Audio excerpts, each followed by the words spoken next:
Also just low morale, etc. Well, yeah, because they'd been sitting there shooting Last at these long things for ages. No, it's funny. The early part of Samar, while the Japanese didn't hit shit the entire battle, their salvos are noticeably tighter than the latter part of Samar, where they're just kind of wildly all over the place. Hmm. And you can definitely kind of at least get the impression that early on they had a crew that wasn't completely fatigued and demoralized. But by the end of it, they had a crew that was completely fatigued and demoralized. By the even end though of it, they figured had out. at least, I think it was 1 or 2 cruisers dead in the water / sinking. Yeah. Yeah, against a handful of destroyers and some destroyer escorts and. The Japanese pulled off. They were fighting the vanguard of like an actual battleship squadron, and they had they'd overheard U.S. radio talking about like fighter aircraft from proper carriers coming, which never happened. But that's part of why they pulled off. Was they were also just starting to intercept U.S. radio communications from a very confused American task force. Yeah. The world wonders. I have to say, just that is one of the best weird historical coincidences. Where the fuck did you hit me? That was really fucking entertaining. That's a fire for about 30 seconds, and then I just fucking blow up. Yeah. Spawn, take single hit from Russian 7-inch, die. Nice gun though, that 7-inch.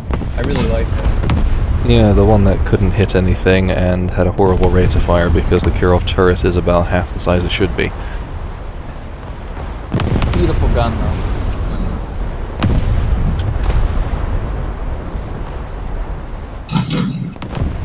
It's a very aesthetically pleasing turret, is all I will say.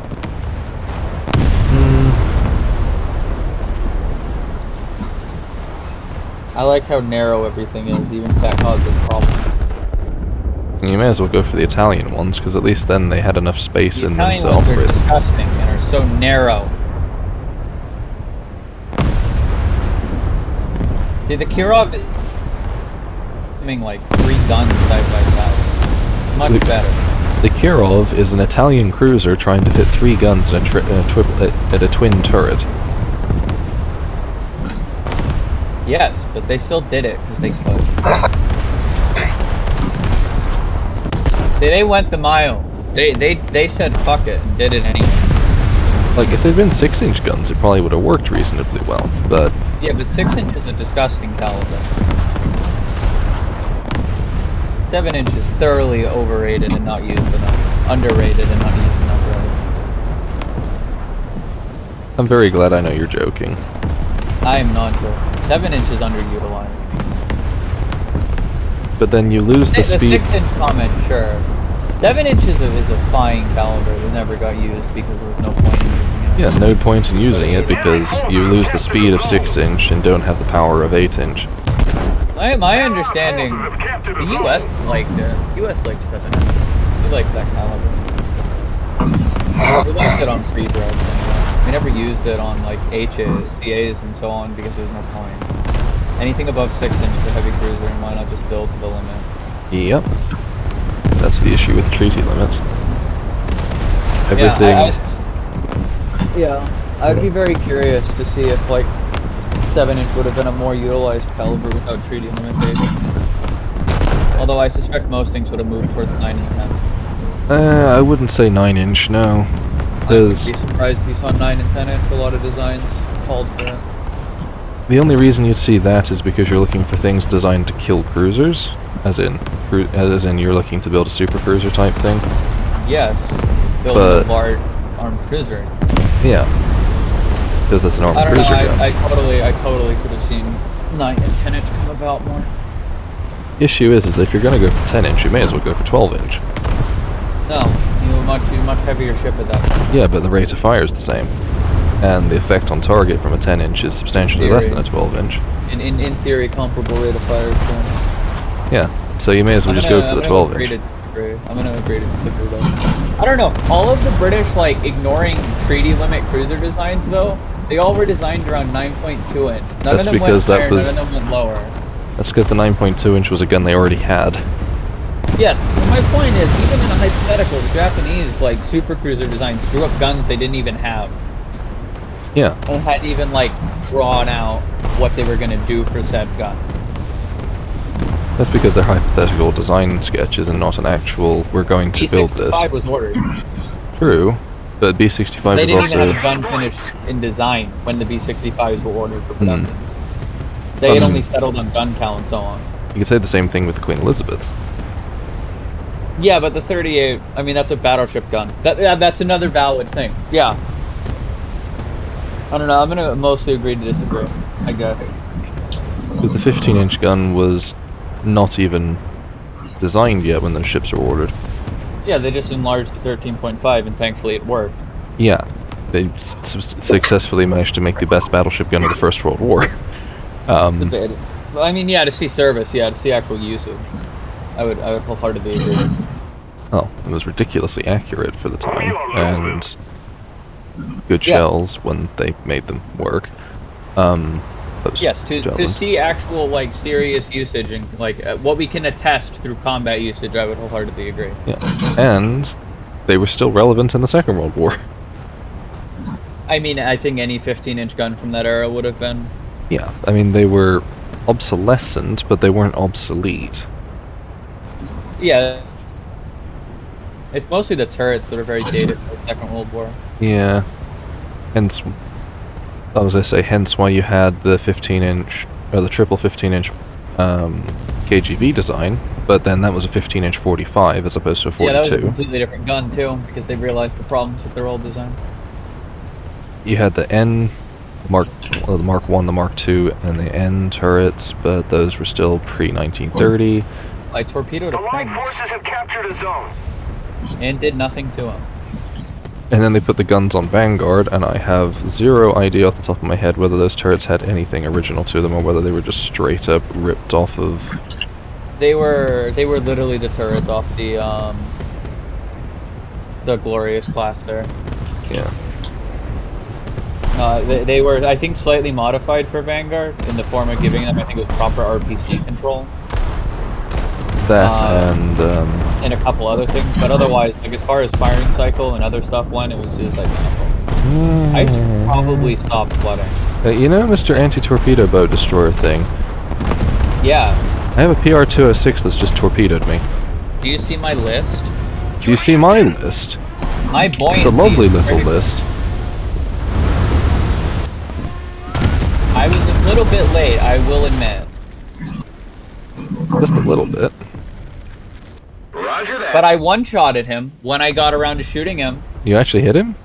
Yes. Huh. I hit him with one shell, and he flew up. Nice. Because I finally fixed my buoyancy. Otherwise, my gun could not elevate high enough. Because I had 40% stability. Because I refused to deal with my flooding. Meanwhile, If you had pointed him out earlier, I would have... Well, if I had pointed him out earlier, I would have shot him. That's fair enough. I've had enough time to fire a salvo at him, which missed, and then died. Because, you know, he came around a corner, and my gunners didn't bother opening fire on him until after I'd sort of gone, oh, crap. Can I just say that I also like that I genuinely do more damage to ships with the Mitsuki than I do with the IJM, the other Japanese destroyers. Because I have SAP.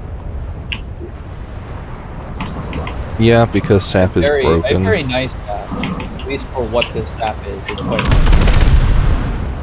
Yeah. I'm like US 5-inch SAP pens more, but I have basically the same explosive mass, so there's no reason not to use it over HE. I know I've taken out a handful of twin turrets with it, for example. Whereas if I was just using pure HE, I'd have done fuck all. Helena's turrets are still disappearing on contact with the enemy. Yep. Yeah. As in, the physical model just disappears. I really want a late war. A late war what? Actually, I said I want a late war Mitsuki, and then I was going to mention that you could literally just add to this exact ship and it's 44 config. Because this is one of two Mitsukis, I think, that was still around in late 44. Mm. This was, I think, the third of them to die, the third to last.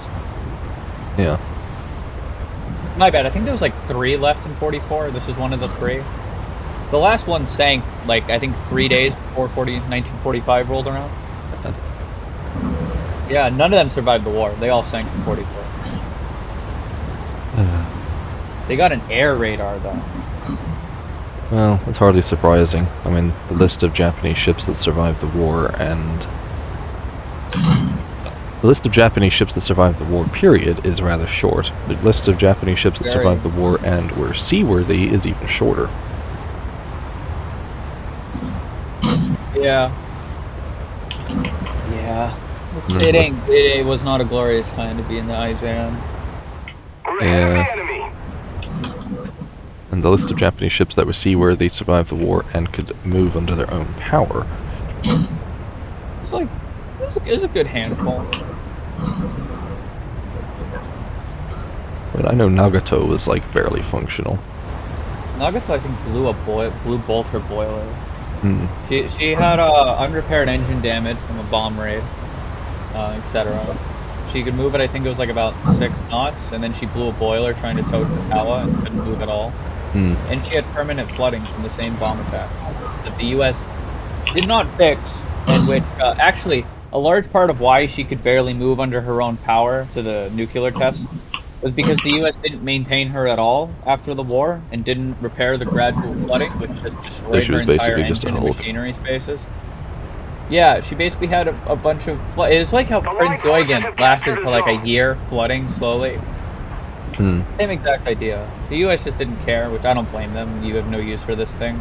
Yeah. I have a Helen at 1.2 kilometers off my side that's gonna just blow me up.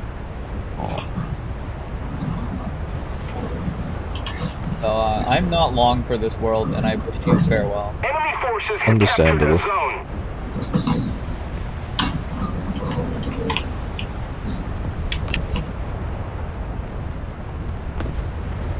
Well, I have 2 gun turrets up, and they might get a reload. Well, I am slowly coming around the corner towards you. At 36 knots.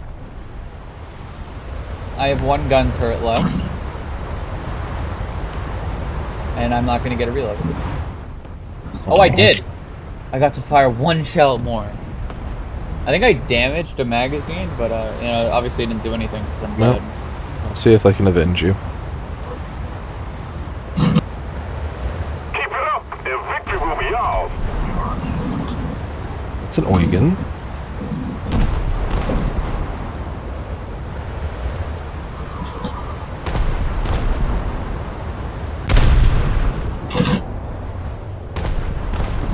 Where's your Helena friend? He's like literally right in front of me. You're not gonna be able to see him. He'd be about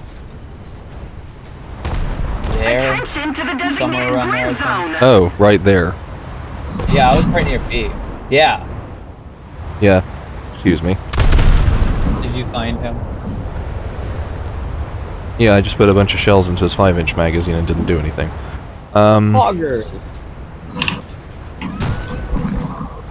Oh, you're on the Puma. I'm sure you can. Oh, there's a bunch more shells into a 5-inch ready room, and the forward half of his ship exploded when I shot him in the ass. Long fuse bullet. Well, there goes the 6-inch shell rooms at the rear.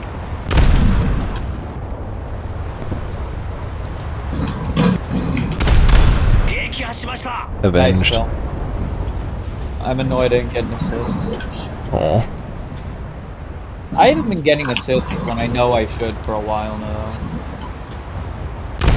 I don't know, maybe I'm not doing enough for the game to consider it damage, but then I have other times where I do literally nothing to a ship and I get an assist. Yeah.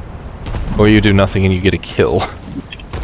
Yeah, or that. Best part is, yeah, I think I've killed a Hipper with like the fucking reserve Soviet DD just because I got the last hit on him. I mean, I've seen you get kill credit for battleships without having done anything worth of getting a kill for. Yeah, I think I've gotten kill credit for a BB before. It's like a fucking joke. It's like, yeah, I definitely deserved this, man.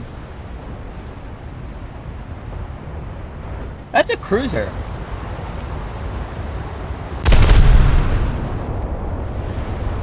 Yeah, you see the Hipper there? There's an Eugen right there. Yeah, hit him.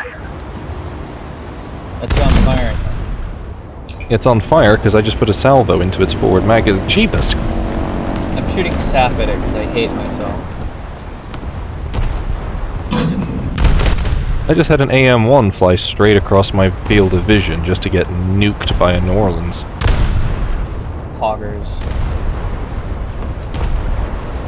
Eugen is on 2%. Cool, I gotta try to kill steal that one. Dang it. But I got the assist finally. Good. Ironically, I did less to him than he did the fucking Helena. That's about right.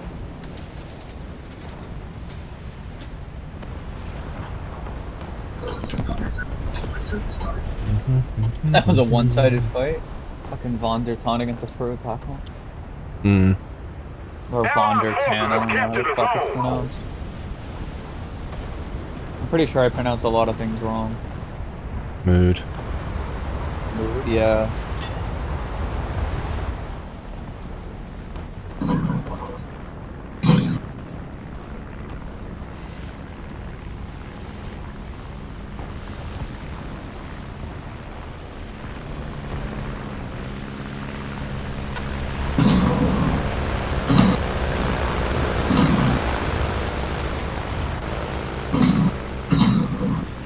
There is a very large plane inbound.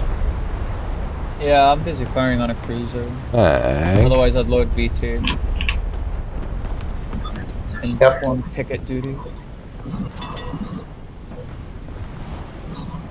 It's very far away and I can't lock it yet, but I've got my AA gunners turned on. Oh, there we go, it's close enough to see now. Oh, it's a PE-8. Do you need B2? I don't think I'm too far. Sure. I'm definitely too far. I'm too far for me to do anything. I just noticed how far away I am from being Sorry. Alright.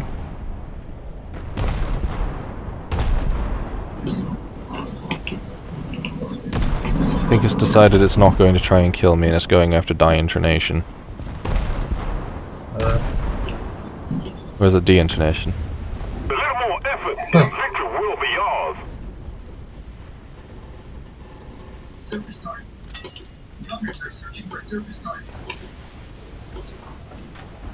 No, Max has a 3-inch BT. I'm sure he'll be fine. That's kind of why I'm happy that the Optical, plane is on the other side of him from me. Also, whoever did this decided they were going to dive bomb in a PE-8. Yeah, because he doesn't care. He just needs to hit around you with the 5,000.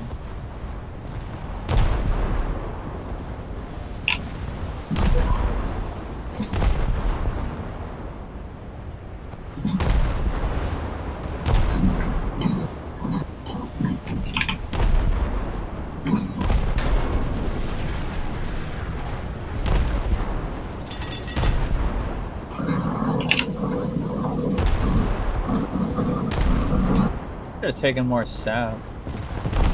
I'm actually like slightly damaging a Baltimore with sap.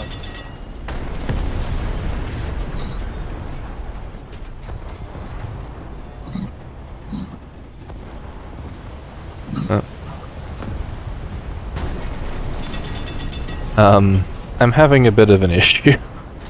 There you go, the Prince saved you. Wedged in perfectly. What's your issue? I'm perfectly...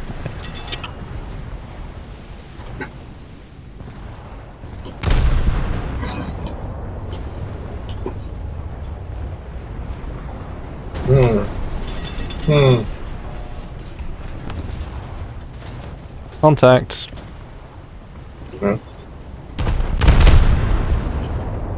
Oh, I didn't think it's best squad. Weren't we like bottom? I know I was 13th. Best squad doesn't care what position you're... Well, best squad is literally you have the highest position. Well... Mag came first, I was 5th. So... It doesn't matter what position you come in, it's how many squad awards you get. And then if there's a tie in number of squad awards, like we had the same number of squad awards as Squad 5, 3. Because Mag and I came above... Well, yeah, because Mag is in first place, basically, we got best squad.